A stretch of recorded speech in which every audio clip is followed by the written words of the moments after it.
So, as most of you have probably noticed, things on the channel have kinda slowed down a lot in the recent weeks, and that's for three main reasons. The first being my good old enemy of not knowing what to do, the second being this thing right here, which could have been done months ago, yet here I am, and most recently, projects just falling through the damn floor. I was originally going to talk about either the minis or a deep dive into Petrified Darkness, but things would either fall through because I underestimated the project, or the website that I used to get all the comics from was shot out of orbit via copyright, so those two are pretty much out of the question for right now. So that just meant I had to find something or someone to talk about because, well, as I am typing this out, I literally have only a day to make this script and then record it on the same day. So I need to do something small to, quench my thirst and my ad revenue, and that's when I remembered someone. Well, more like a certain group of people, and that group is the Trap Team. Now, this video was originally supposed to focus on just one of these Skylanders, but as I was looking into him, I would spot two others on the horizon, and I think I might have covered one of them, but screw it, we'll get to him when we get to him. So that's pretty much the plan for today. Take a look at what I think are the final Trap Team members and scratch another group of Skylanders off the list. So with that out the way, let's take a look at their backstories and see what we can uncover.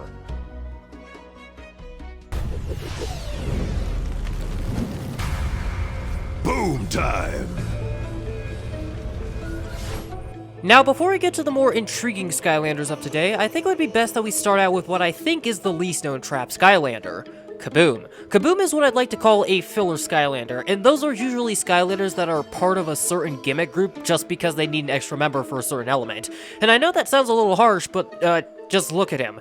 He just looks like a red Hulk with a cannon in Thor's hair, but enough complaining because his backstory has some rather interesting implications on Skylands itself. Kaboom originates from the ancient volcanic island known as the Munitions Forge, and it was named that way for a good reason too, as he and his people crafted machinery that was used all across Skylands, but due to the nature of their craft, it would sometimes attract the wrong attention. This type of attention would come in the form of a ruthless pirate captain known as Captain Ironbeard, and he wanted the forge to himself because he wanted to use it to construct a nigh unstoppable pirate armada. With his fleet of already existing pirate ships fast approaching, Kaboom quickly got to work constructing one of the greatest anti-ship weapons ever forged, and this weapon was dubbed the Boom Cannon. When Ironbeard arrived with his forces, he was met by Kaboom standing at the edge of the docks with his newly forged cannon, his skin still hot red from the forging of the weapon before he unleashed it onto the fleet, shredding it to ashes ship by ship before Ironbeard finally retreated. After this event, Kaboom would eventually become a Skylander somewhere down the line, specifically a Trap Master, and he would gain a red-hot Traptanium weapon and become one of his most valued members, where he would go on to play a role with the rest of the Trap Masters in the Light in the Dark comic book. Now, when it comes to this backstory, I think that it's really interesting that his species is responsible for a lot of the machinery within Skylands, but what's even weirder is that Kaboom's species does not have a name that we know of. You'd think a species as influential as them would have their names written down somewhere, but I guess not. And speaking of their species, is it just Kaboom's skin that's red, or is it the rest of his species as well? I know that it's a strange question to ask, but the only reason I'm even asking it in the first place is because Kaboom's skin was described as being smoldering red hot after he left the forge. So is his skin color an after effect of what happened to him, or was it just always like that? Even though it's a question I'm never going to get a solid answer to, it would be interesting to know. And now that I think about it, I wonder if Kaboom's species specialized in things like cannons and ships, and the only reason I really think that is because of the name of their forge, which is the Munitions Forge. But with all that said and done, I think it's about time that we head on to the next Skylander of today. A storm is coming. The next Skylander of today, Thunderbolt, is actually the Skylander that I wanted to talk about before things kinda spiraled the way they did, but I'm pretty sure that he's one of the few Skylanders who uses a cloud to move around instead of just walking. He also has a absolutely crazy looking sword, just look at that design, along with his armor. But with all of that said and done, I think it's about time that we get into his backstory and see what we can discover.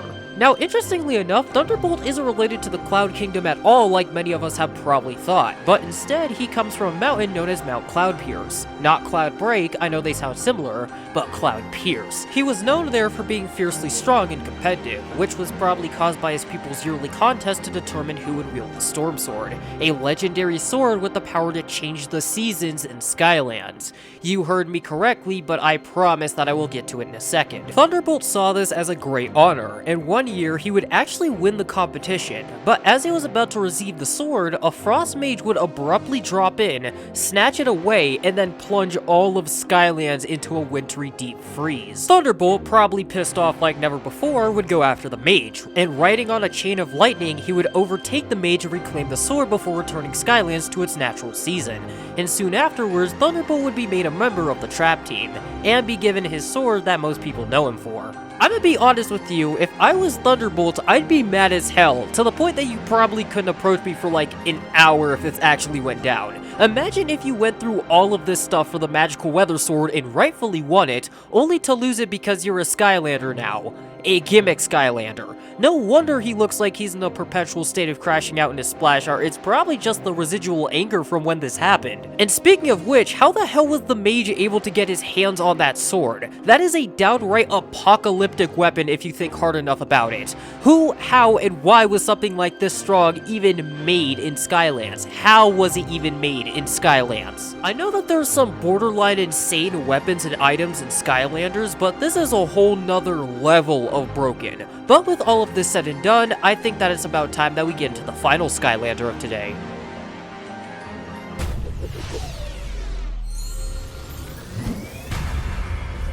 Mind over matter! When it comes to the final Skylander of today, I'm not exactly sure if I covered Blastermind or not. I mean, for some odd reason, he just looks really familiar, and from what I can tell, I don't think I have talked about him before, so today is going to be the day. But before we start, I want to point out that for some odd reason, I thought that he was related to Chaos in some shape or form, but I'm pretty sure that this isn't the case at all, but let's just check to make sure.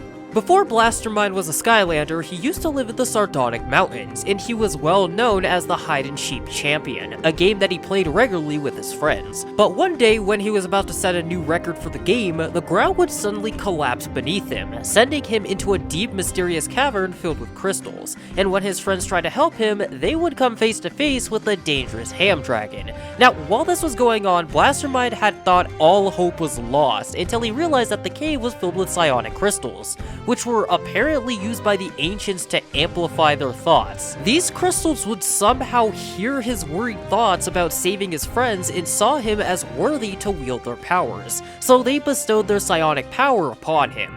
He would use his abilities to quickly escape the hole, and soon after, he would defeat the ham dragon by mentally blasting it and saving his friends. And soon after this event, he would go on to become a Skylander. Now, the biggest question for me about this backstory is what exactly was the ham dragon supposed to be? I mean, I did a little bit of research and I wasn't able to find anything, but when it comes to Skylanders, you know how literal they can be when it comes to naming things. I mean, was the dragon actually made of ham, and if so, how exactly? Because ham comes from a pig, specifically a dead pig, so I'm not exactly sure how this thing could exist naturally if it actually was made of ham. I mean, a mad scientist could have made this thing and it just escaped somehow, but I have a feeling that would have been brought up in the backstory, but still, it's something that we shouldn't really rule out. Another interesting thing to point out is that apparently psionic crystals have never been brought up until or after this point from what I can find, and I wonder if they're related to mind magic somehow. I mean, it would make a bit of sense if the ancients used it for mind magic because of just the nature of the crystals themselves, but this is something that I'll have to discuss later because I really don't know jack about Imaginator's lore and I'll have to dig deeper into it.